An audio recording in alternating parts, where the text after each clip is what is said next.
Bikur Cholim of Greater Washington started as a small group of volunteers who just wanted to make a difference and help people. It was founded in memory of Howie Wildman from Silver Spring. The Greater Washington area was growing, but unlike bigger places, did not have a community-based Bikur Cholim organization.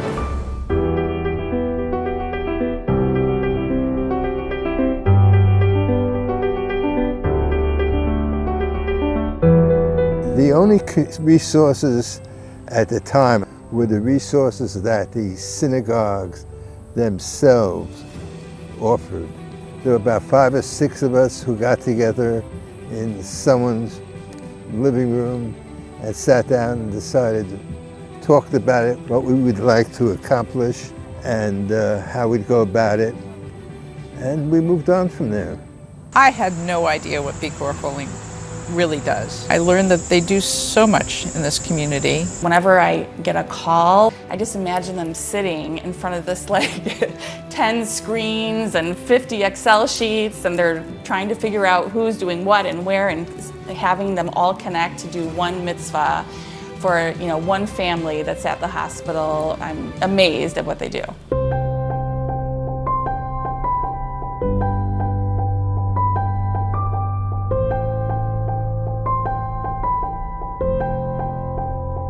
More than delivering food or giving somebody a lift, it's making a personal connection. We had family come to visit, but we didn't have so many friends that could drop what they were doing and be in the hospital. And Bikur Cholim was there for us.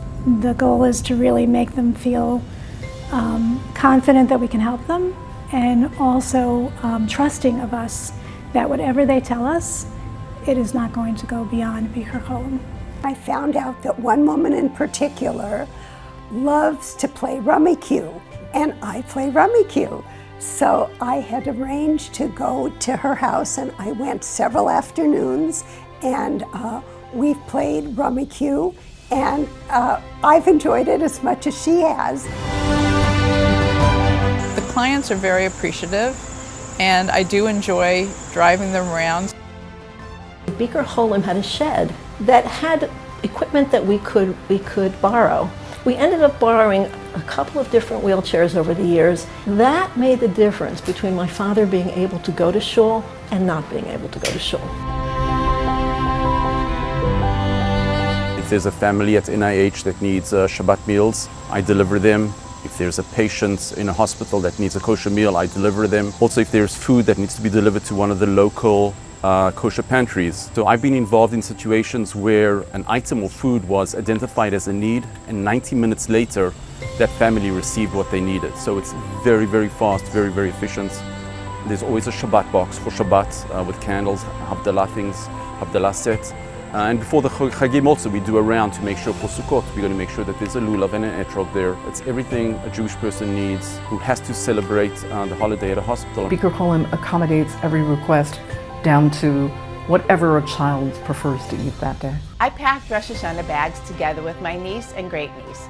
My great niece Ramon designed the cards, and my niece Tamar arranged the packing.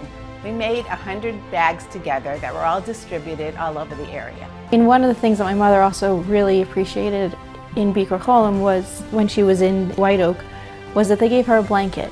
And I think she felt very loved the whole time she was there. And even after the fact, going home with that blanket, it is a memory of feeling like you've been taken care of and you have a positive memory.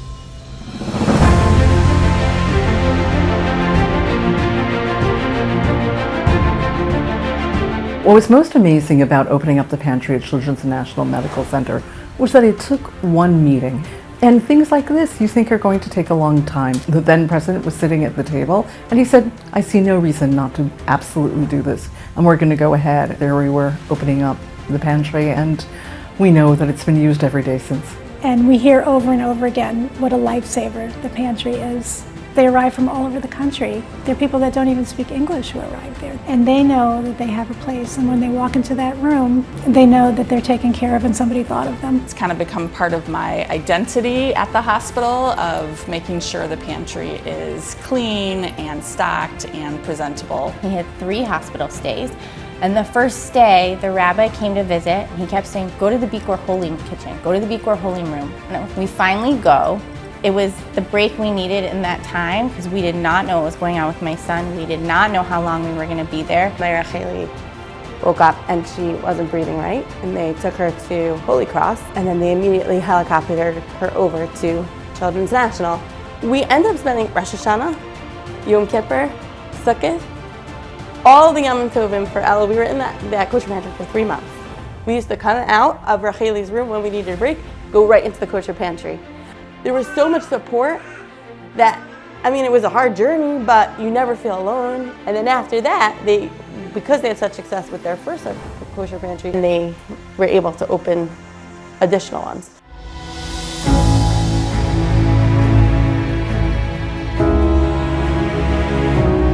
There were some complications post-delivery for my wife, and we were very happy to be able to take advantage of the pantry, as well as some catered meals that were brought to my wife. It's warm and comforting knowing that there's a Jewish presence in the hospital. It was another level of comfort and assistance beyond just having granola bars on a shelf. I would like definitely to confirm that this room is most of the time when I'm coming here, not most of the time, it's every time when I'm coming here, it's a very peaceful place, it's a very spiritual place, it's a very clean place, and it's really the beautiful place that here in this building that everyone who is coming can find the peace and the spirit and everything what they need to find here.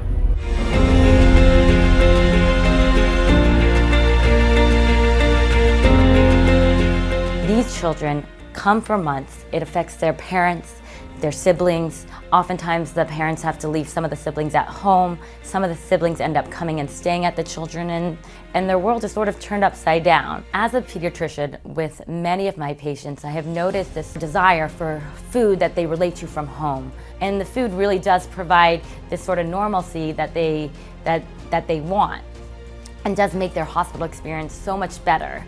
And it's not only food, but they supply other forms of support, such as Hanukkah parties, social support for the Jewish families that live there. And a lot of them come and often don't know that there's any sort of Jewish connection in this area as well. And some wouldn't know. Bikur Cholim of Greater Washington has also worked closely with Rabbi Singer of Amatorah in Bethesda to make sure that NIH and its entire campus, including the Children's Inn, is actually incorporated into the Eruv there, which makes a world of difference for the families who are here on Shabbos. Soon after I got involved with the organization, the Bernard Krieger Bikur Cholim home was purchased. I mean, there's a lot of people that come from out of state and out of country, and they don't know anybody here. It's just about helping people and helping people when they're in a very traumatic situation. Having a refuge or a respite is an incredible asset and service.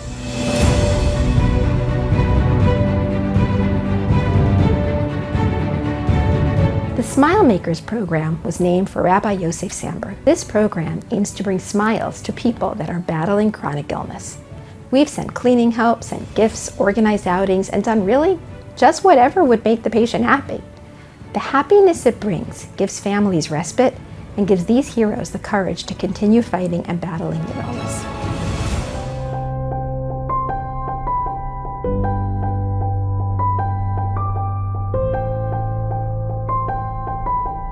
Two days before Pesach was the night of Bedikas Chametz, and he had a major stroke. He had been living in a home nearby, that's the living facility.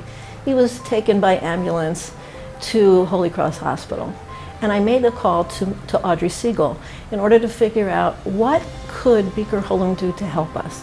I wanted to know whether or not the pantry that was at Holy Cross Hospital was going to be open over Pesach, and whether or not there would be foods there that I could eat over Pesach.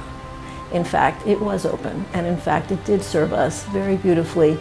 It also did something that was less tangible, but very important, no less important, and that was that it made it possible for me to feel cared about. That was something that is beyond words in terms of value. It's priceless. A little over 2 years ago, my husband Joe was hospitalized on a Thursday. It was actually July 4th.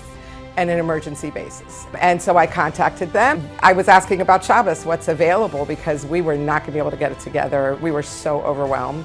And they said there's challah and grape juice and other foods, whatever you need you can take. We felt very blessed, and I thought about how much Bikur Cholim of Greater Washington is so valuable, especially for people who don't have someone to back them up that way. I was surprised. I walked in and I was like, okay, I can breathe in here. And again, I know that sounds dramatic, but it's true.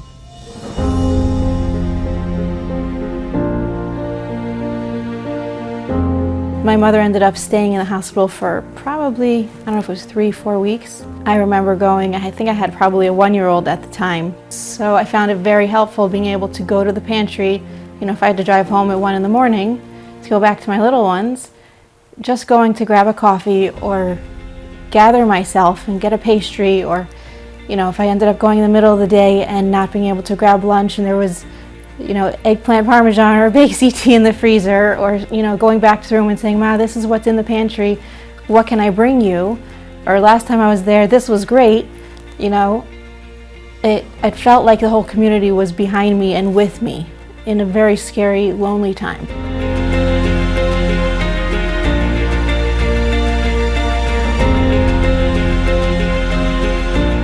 In the fall of 2020, I was contacted by the Bikur Cholim of Greater Washington regarding setting up a program for seniors.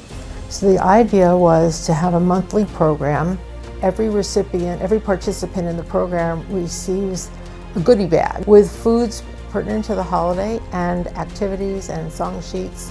The seniors get to participate in the discussion and see each other, maybe neighbors or people in the neighborhood whom they haven't talked to recently or seen. Even though the program is just an hour, it seems to have an effect that lasts much longer than that.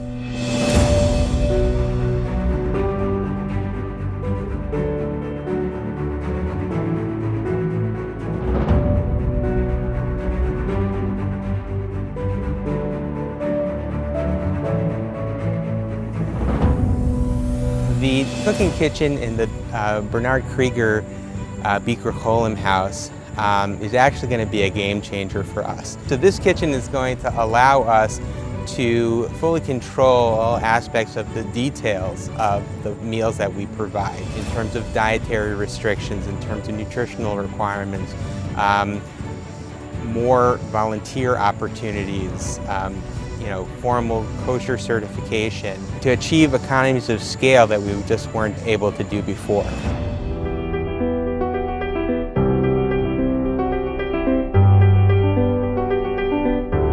Bikur Cholim of Greater Washington has not only managed to tread water or survive during the pandemic, we've actually upped the notch. We've gone to a new level of professionalism because of the pandemic. There's a website where volunteers can sign up. You can see the list of activities that are available. It connects the clients and the volunteers in the same spot, so it allows us to focus more time on being able to help the clients and help the families and actually help the volunteers as well in a much deeper way. I have an app on my phone, so if I'm out somewhere, I can easily look up the information I need for that particular event. Rabbi Geir called me and said, we have something new that's very useful for COVID, and we'd love for you to be one of the first people to try it. It's a video tablet where there's one tablet at the patient's bedside and one tablet in your home. This did several valuable things. First of all, we could check on him and let him know that we were there. I spoke to the rehab doctor. I spoke to the nurses. My husband's on dialysis. I spoke to the dialysis team. That was actually very complicated, and it was such a great avenue for me to be able to speak with them. I think Bikur Cholim of Greater Washington has evolved from its beginnings into a more extended version of itself, but it has managed to maintain its original ethos, its original feeling of wanting to be there for members of our own community in a way that is very personal and is very real, human to human being to human being, taking care of each other.